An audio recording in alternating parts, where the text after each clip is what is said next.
Thank you so much and welcome to Park TV Dawn on this Friday. And you know, when it's Friday, we just take it very slow and smooth, but we do it professionally. On this day, we are going to have different segments. As you know that being on a Friday, we focus more on fashion. And my colleague Tasha Mweni will be delving more onto fashion and modeling, and she has guests in studio. But before that, we are going to have the news. So stay tuned to Park TV Dawn. Welcome to the broadcast, but first we get to the news.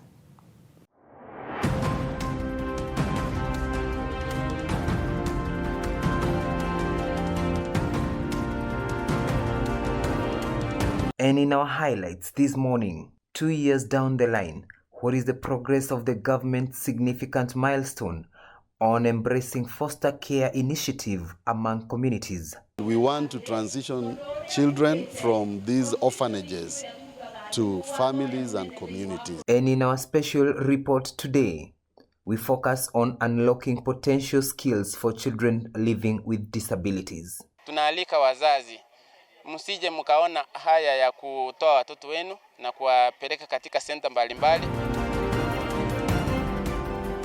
Welcome to our news. And to start, 2 years ago, the government, through the Ministry of Labor and Social Protection, embarked on a significant milestone of foster care initiative with an intention of connecting children from orphanage and charitable institutions with foster families and communities.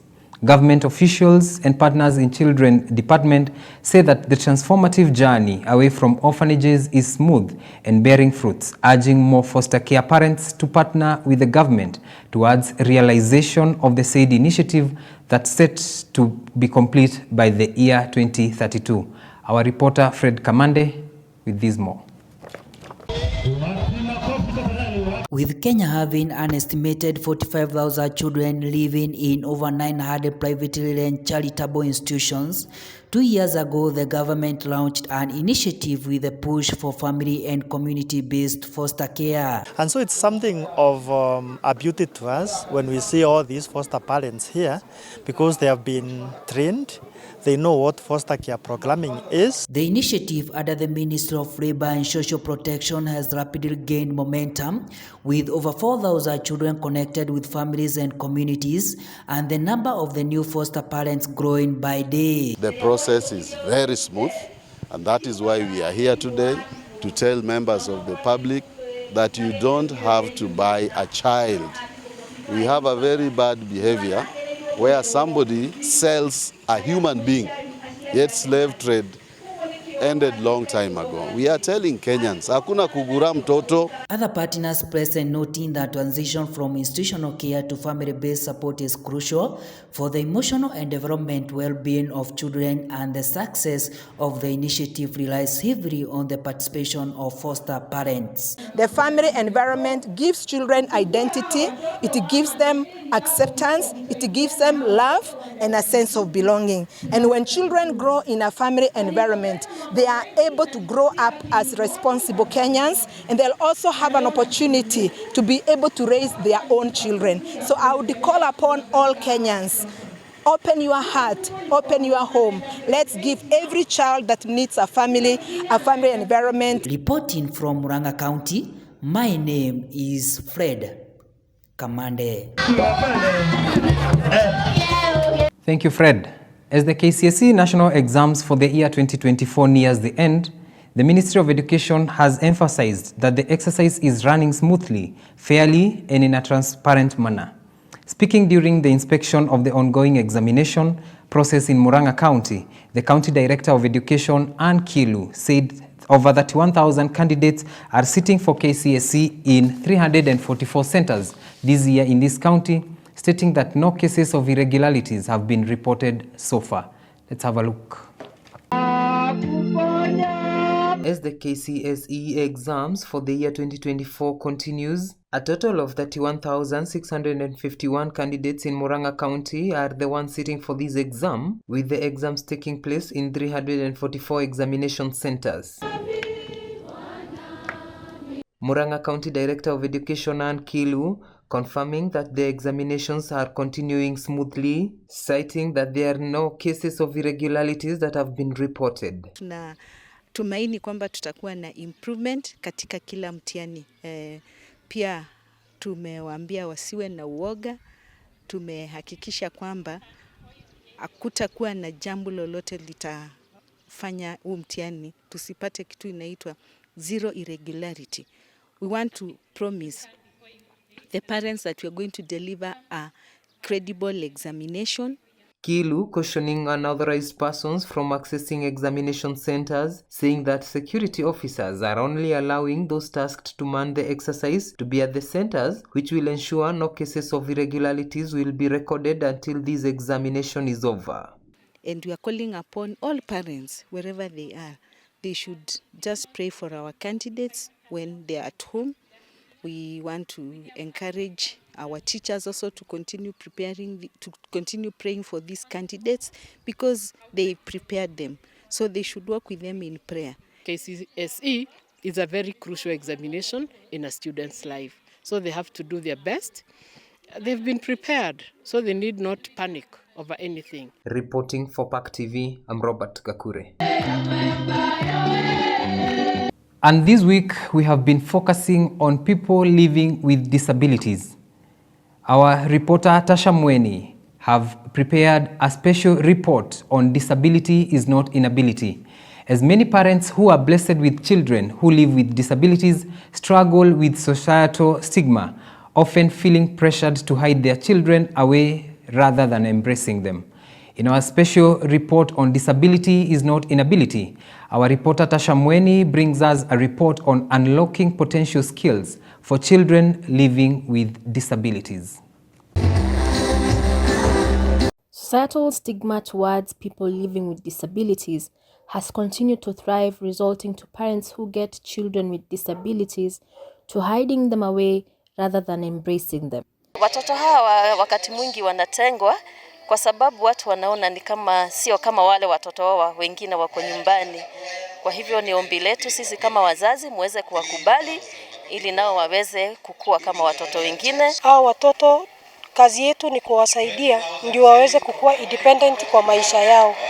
Class ya pre-vocational level yenye mimi mwenyewe ndio nawahudumia. Tunafanya mambo kama dressmaker, beadwork, tuko na hairdressing, farming and activities zingine zenye zinawafanya wakuwe independent and accepted by the community. It is for this reason that parents are urged to understand that love and acceptance are fundamental in helping their children thrive, and that by embracing them means advocating for their rights and ensuring that they receive the support that they need. Tunatafuta kati ya milioni 5 na milioni 6 ili tuweze kununua basi ambayo at least iko disability friendly.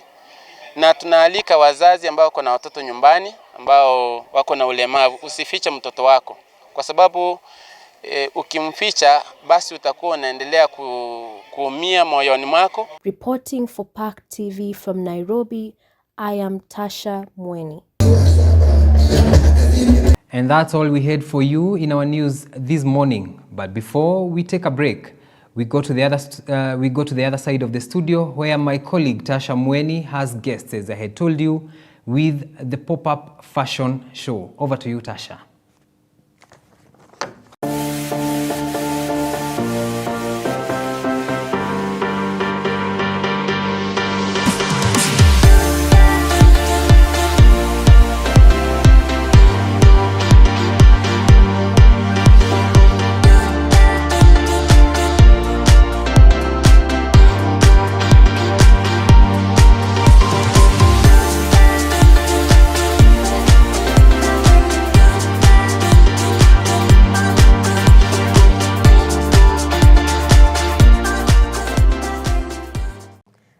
afternoon, everyone. Welcome to yet another episode of the Pop-Up Fashion Show, where we talk about everything fashion, be it hairstyles, be it clothes. And today with me, I have some amazing and special guests.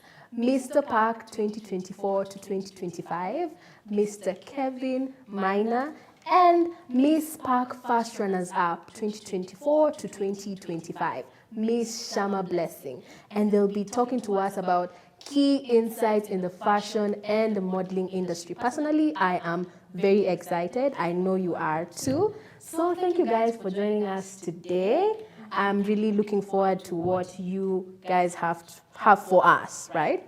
So on to our first question for both of you. I'll start with Shama, then go over to Kevin. How would you describe your personal fashion style? How would you describe how you dress, how you do your hair? How would you describe that? Thank you very much. So my personal fashion style is a blend of the chic style and the classic style, which does more of long dresses, the maxi dresses, the skirts. Yes, that is a blend of chic, more of looking elegant without really struggling and putting on a lot of, effort. Yes, that's all I can describe. So as you guys can see, she looks amazing. She has minimal makeup, but still shining like the sun. So she has said her personal style. So over to you, Kevin. How would you describe your personal style? Okay, I can say my fashion is simple, but most likely, most of the time for me, you'll find me wearing, mostly I like baggy jeans, baggy t-shirts, that's for me, that's what I can say I love. But what depends is what I'm wearing, my fashion, it depends also with the occasion. True. That's very important. So his personal style is mostly, he prioritizes comfort, but it also depends on the occasion, which is very, very important, right? So what current fashion trends, Shama, do you love? And which ones are you trying to avoid seeing? Are you trying to avoid taking part in? Yani ukiona tu hivi kwa social media na pop up unakasirika.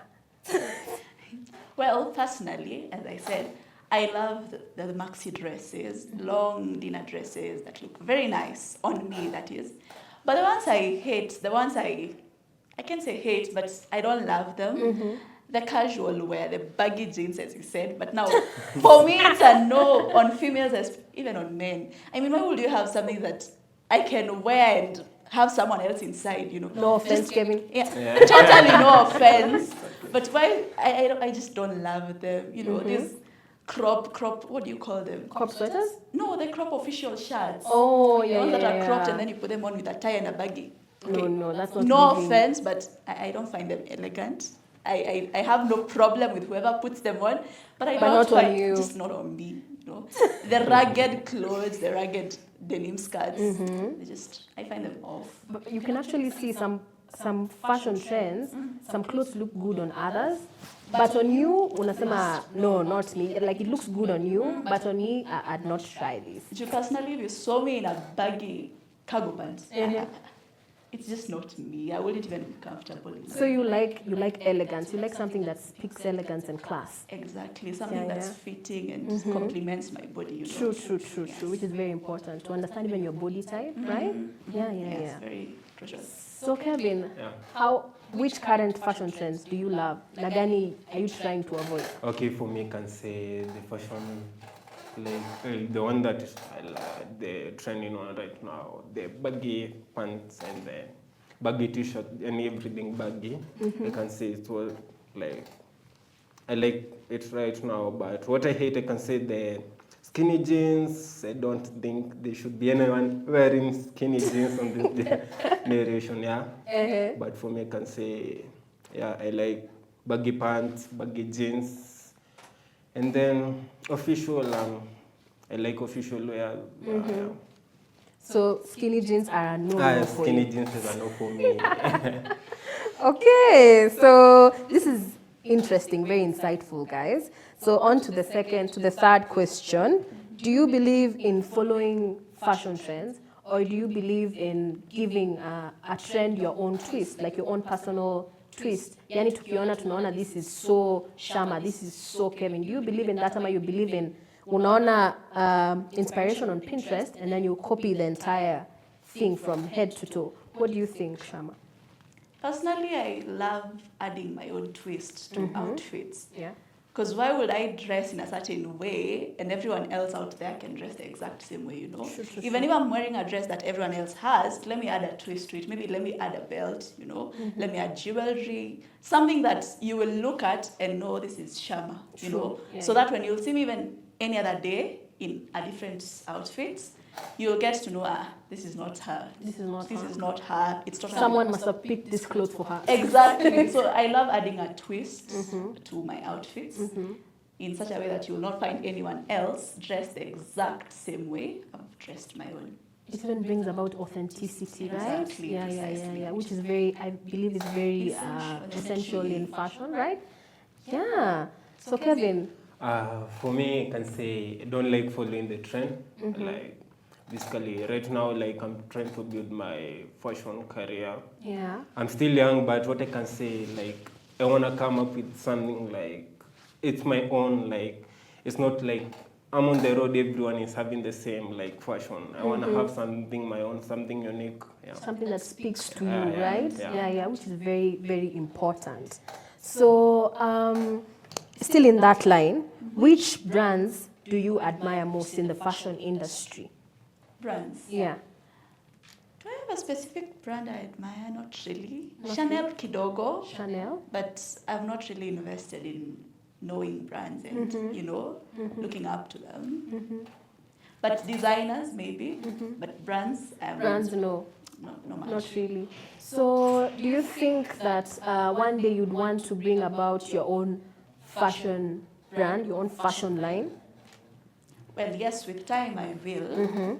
But for now, I'd want to focus more on being a model. Being a model Just itself. Yeah. advertising other. But yes, I will be a brand with time. With time, yeah. You just grow to that. Yeah, slowly. So, Kevin, which brands do you admire in the industry? For me, I like Chanel, and then there is Prada, Balenciaga, Louis Vuitton. Those are the mostly, like I can say, like, yeah, I like those brands, yeah. I can mostly, see you really know the brand, so you're a brand guy. Yeah, I'm a designer. Yeah, so All those right. are the brands I like. Yeah. You like? Yeah. Okay, so Shama, you mentioned something about designers. Which designers do you look up to in the industry? The one I look up to mostly is called Olga. She works for NATO. She is from Homa Bay, and she deals mostly with elegant wear. Yes, she is from Homa Bay. That's why I admire her. Because despite being Kenyan, African, yes, she has stood out. Yeah. And she's worked even abroad and with other models and everything. I just admire her and her elegance and her elegant designs. Sure. Kevin, which designer do you look? For me, I can say Tom Ford. He's an American. What I like about him is how we have seen him like grow his career. Yeah, that's something that inspires me most. Kenyan, for now in Kenya, I can't say like I don't have a designer I'm looking up to. In Africa, I'm yet to, but what do I can say? Yeah, I can say Okay. Tom Ford. Yeah.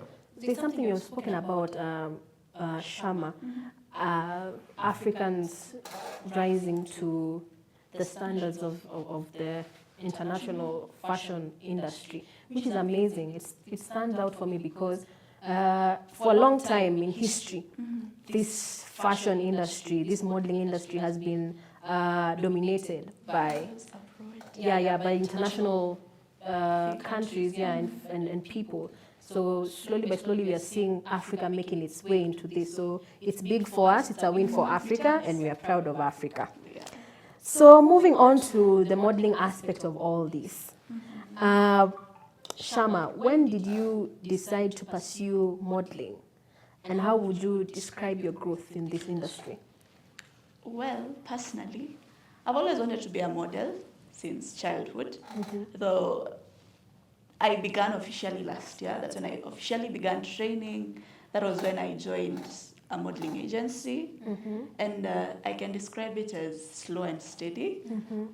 So far I've come, I've made milestones since where I was last year. You can't compare to where I am right now, I couldn't even do a major straight walk. I used to walk crookedly. But right now, my modeling skills have improved, my public speaking has improved, so yeah, slow and steady. Slow and steady wins the race, right?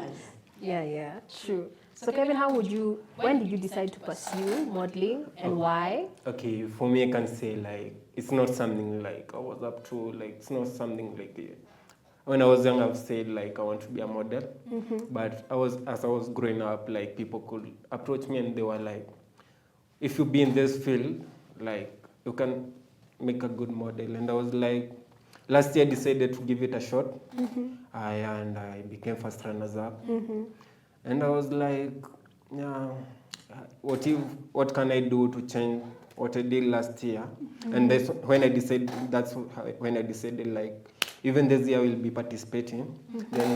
Then I participated, like, I got the title, like, and I'm looking forward, like, to achieve more, like, to grow more, to better myself, True.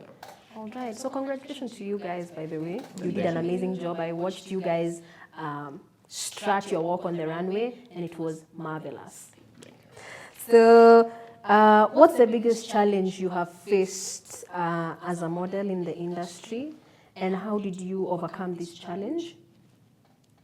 Personally, I'd say expectations from my parents.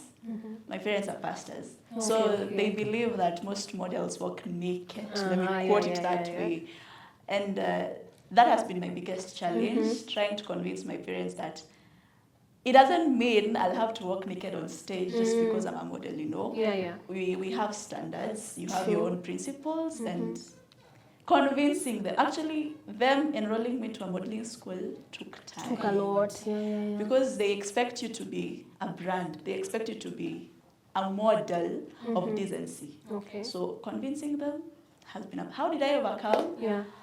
I just gave them time, showed them I really want to, pursue modeling. To be part of it. Yes, and me being, should I say persistent? The persistence helped me so far. True.